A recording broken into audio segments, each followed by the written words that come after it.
Salut à toutes et à tous les amis, salut à toutes et à tous. Le Real Madrid qui fait 2 partout face à Elche au Santiago Bernabéu. On en parle un peu plus les amis dans le débrief.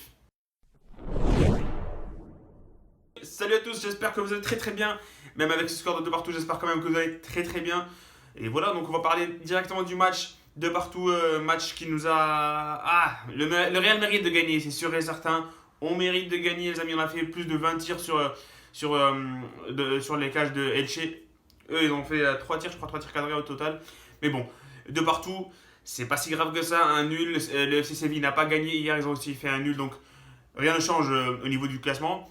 Mais par contre, voilà, il faut parler de ce manque d'inefficacité. Avant tout, les amis, la compo, j'ai oublié de parler de la compo. Courtois au goal, à droite, Lucas Vasquez, à gauche, Fernand Mendy, la charnière centrale, Militao à la bas. Le milieu, Modric, Casemiro, Kroos, le milieu qui n'a pas trop fonctionné aujourd'hui. Et l'attaque, donc Hazard à droite qui a été titularisé par Ancelotti. À gauche, Vinicius Junior et Karim Benzema en pointe. Karim Benzema qui est sorti sur blessure en deuxième mi-temps, je crois, un truc comme ça, mais bon.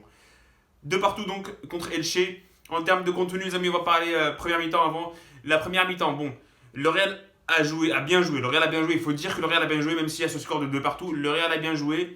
On s'est créé genre 5 occasions claires et nettes en première mi-temps. Il y avait le coup franc de Kroos, il y avait le tir de Casemiro, il y avait le penalty de Benzema. Il y avait aussi, je crois que c'était Vinicius Junior qui avait une occasion en début de match. Mais bon, il y avait toutes ces occasions-là, mais qui mène au score, c'est Elche avec ce but de Lucas Boyer. But incompréhensible, les amis. Seule occasion de la première mi-temps de Elche. C'est voilà, leur seul tir de la première mi-temps. Un centre qui vient de nulle part comme ça. Voilà, un but qui vient de nulle part. Un centre de Fidel. La tête de Lucas Boyer. Courtois ne peut pas faire grand chose. Donc voilà, 1-0 à la 42e minute. Le Real qui rentre au vestiaire avec le moral assez bas parce qu'on se prend un but alors qu'on joue bien, on domine, on a genre plus de 60% de possession, on a les occasions, on a tout, mais c'est juste le but qui manque. Donc voilà, ça n'a pas trop fonctionné. La deuxième mi-temps, les amis, j'ai trouvé le Real un peu moins bon au deuxième mi-temps, je sais pas pourquoi. Je crois que c'est le milieu qui avec voilà, l'accumulation des matchs, se fatigue un tout petit peu. Kroos, Modric, Casemiro, Kroos qui n'était pas dans son assiette aujourd'hui. Casemiro qui avait bien commencé les 10-15 premières minutes. Après, voilà, son niveau a un peu baissé. Modric, on n'a pas trop vu dans le match jusqu'à la fin du match, donc avec ce but égalisateur. Bon voilà, le milieu, je trouve que le milieu aujourd'hui n'a pas été top. Donc c'est peut-être ça qui a posé problème au Real Madrid pour donc, gagner ce match. Voilà, donc il y a eu des occasions. Les occasions, elles ont commencé à arriver après le but de Elche, le deuxième but, le 2-0. Il y a le but de Peremilla là. Bon, on peut pas faire grand chose. Voilà, c'est leur deuxième tir cadré, donc but. Deux tirs de but pour Elche. Il y avait, avant ce but-là, il y avait l'action, pardon, où il y avait peut-être penalty pour le Real Madrid. Personnellement, je dirais qu'il y avait péno pour le Real avec ce contact entre Hazard et Palacios. Pour moi, le penalty est clair et net. Mais bon, je sais pas pour vous les amis, pardon. Dites-moi dans les commentaires bien sûr si vous pensez qu'il y avait penalty pour le Real. Il marque le deuxième but. Après voilà, le Real devait revenir, devait réagir. Il y avait 10 minutes après ce but où il n'y avait absolument rien.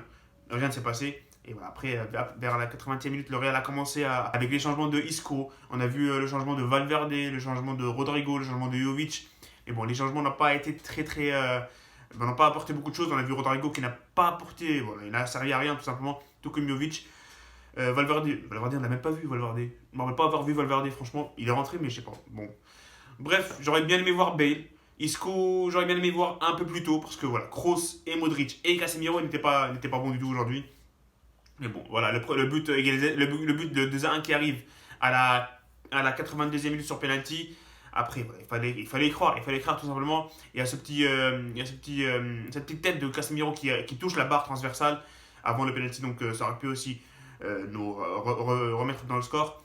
Et voilà, le but égalisateur vers la 91e minute. Et Militao qui marque de la tête pour sauver L'Oréal, pour arracher ce point nul des mains de Elche. Donc, grosso modo, les amis, le Real peut sortir frustré de ce match. Parce qu'il y a eu de la malchance.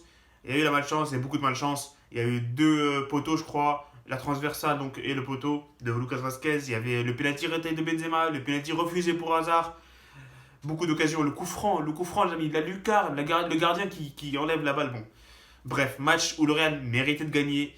Mais je trouve que c'est pas si grave que ça. C'est pas si grave que ça, on n'a pas perdu le match. On a quand même fait 2 partout. Ça aurait pu être. Bon, on aurait pu perdre. On aurait pu perdre au Bernabéu, ce qui aurait été catastrophique. Donc voilà. On s'en sort plutôt bien avec ce 2 partout. On a aussi le match contre l'Athletic Bilbao en coupe la semaine d'après le 3 février. Il y a une grosse semaine là où il n'y a pas de match pour le Real. Donc voilà, il faudra se reposer pour revenir parce qu'après il y a le PSG, on sait qu'il y a PSG, on sait donc qu'il y a la coupe contre l'Athletic Bilbao, il y a plein de matchs intéressants pour le Real Madrid et importants. Donc faudra voir ce que ça va donner les amis. Donc voilà, c'est tout les amis pour le débrief. Le Real méritait de gagner aujourd'hui malheureusement. On s'en sort, on arrive à arracher le petit point nul de partout. Et voilà, on continue de rester premier dans ce classement de Liga. Et voilà, les amis, on se retrouve très très bientôt. Salut et profitez des vôtres.